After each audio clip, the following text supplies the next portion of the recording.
हे शिव, आप मेरे गुरु हैं, मैं आपका शिष्य हूँ, मुझ शिष्य पर दया कीजिए महादेव। मेरे गुरु महेश्वर शिव के चरणों में प्रणाम करती हूँ, माँ भवानी जी के चरणों में प्रणाम करती हूँ। इस कलयुग के प्रथम शिव के शिष्य हरिंद्र भैया जी के चरणों में प्रणाम करती हूँ। हम सभी शिव शिष्य परिवार के शक्ति स्वरूप नीलम दीदी के चरणों में प्रणाम करती हूँ। आज अंडमान पावन पवित्र धरती शिव शिष्य परिवार विमला देवी गुरु बना के पावन द्वार पर जगत गुरु महेश्वर शिव के गुरु स्वरूप के चर्चा में उपस्थित संपूर्ण शिव शिष्य परिवार गुरु भाई बहनों के चरणों में प्रणाम करती हूँ। मेरा प्रणाम स्वीकार कीजिए। शिव शिष्य परिवार विमला देवी गुरु बहना को दिल से धन्यवाद करती हूँ। उन्होंने करीब 2 साल से लगातार मासिक चर्चा के रूप में जगत गुरु शिव की चर्चा अपने द्वार पर रखा है और हम सभी गुरु भाई बहनों को ये शुभ अवसर दिया है कि हम हर महीना अपने गुरु शिव के चरणों में धन्यवाद करने की शुभ अवसर हम सभी शिव शिष्य परिवार ने पाए हैं। शिव गुरु ऐसी ही दया कीजिए, उनके जीवन में, उनके परिवार में सदैव जगत गुरु शिव की चर्चा करते रहे। अपने गुरु शिव के चरणों में समर्पित भाव को समर्पण करते रहे। आइए इसी आश्रय के साथ हमारे साहब श्री हरिंद्र भैया जी ने शिष्य अनुभूति में लिखा 2 शब्द हम लोग सुनते हैं, समझते हैं। हमारे शिव शिष्य परिवार में हरिंद्र भैया नीलम दीदी ने अपने जीवन काल में 4 पुस्तकें लिखे हैं। उन्होंने कहा है, मानव जीवन रहे या न रहे, जगत गुरु शिव सदैव रहते हैं। इस पुस्तकों से व्यक्ति का मन जगत गुरु शिव से जुड़ाव होने की सहयोगी बनेंगे। उसी सहयोगी पुस्तक से शिष्य अनुभूति से हम लोग 2 शब्द समझते हैं, सुनते हैं। साहब ने लिखा है, शिव गुरु पंचानन शिव है। शिव गुरु का पंचानन नाम है, वहाँ पर शक्तियाँ समाहित है। आप लोग भी शिष्य अनुभूति से पढ़ के समझ सकते हैं, पढ़ सकते हैं, समय मिले तो पढ़ लीजिएगा। इच्छा, ज्ञान, क्रिया, चित और आनंद का यथा सागर है। शिव गुरु पंचानन है, 5 शक्ति से समाहित है। उनके अंदर इच्छा, ज्ञान, क्रिया, चित और आनंद का अथाह सागर है। निराकार दोनों स्थिति हो सकती है। शिष्य को स्वतंत्र प्रारंभिक अवस्था में वो अपने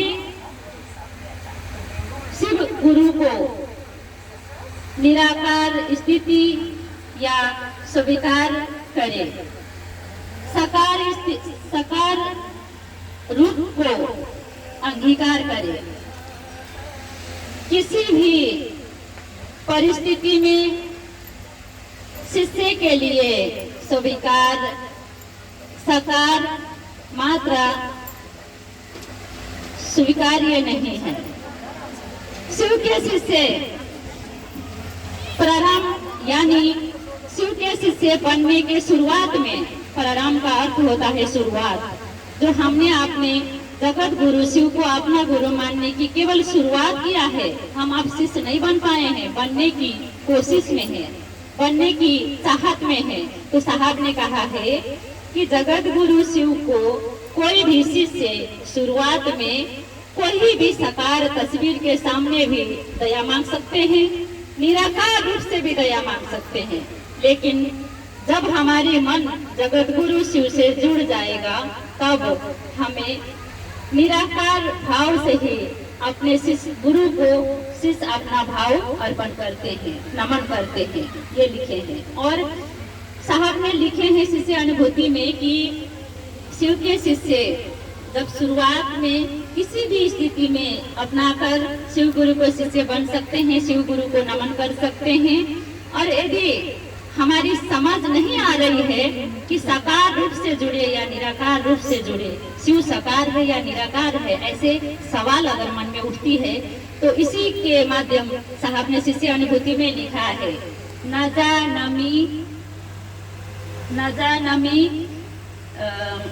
केंद्री सोसी महेश्वर ताद्री सासी महादेव। यानी साहब ये समझाना चाहते हैं, अगर ये हमारे आपके अंदर श्रद्धा नहीं भी है, भाव नहीं भी है, तो हम अपने गुरु शिव को ये शब्द समर्पण कर सकते हैं कि हे महादेव, आपको जानना, पहचानना, समझना मानव मानसिकता के सीमा से बाहर की बात है।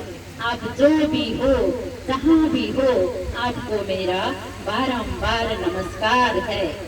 साहब ने ये शुरुआत लिखे हैं शिष्य अनुभूति में। अगर इस पंक्ति को, इस शब्द को हम बार बार मन में दोहराएंगे तो अवश्य एक दिन हम शिव के शिष्य बन सकते हैं। तो ये शब्द दोहराने से भी पहले हमें समझ आना चाहिए कि हमारे जीवन में जो अमर 3 सूत्र मिला है, इस 3 सूत्र को हम सच्चे मन से पालन करेंगे। एक संकल्पित मन हमारे आपकी जगत गुरु शिव के चरणों में ग्रहण होती है, स्वीकार होती है। इसके लिए हमको आपको मात्र 3 सूत्र सच्ची मन से पालन करने की आवश्यकता है।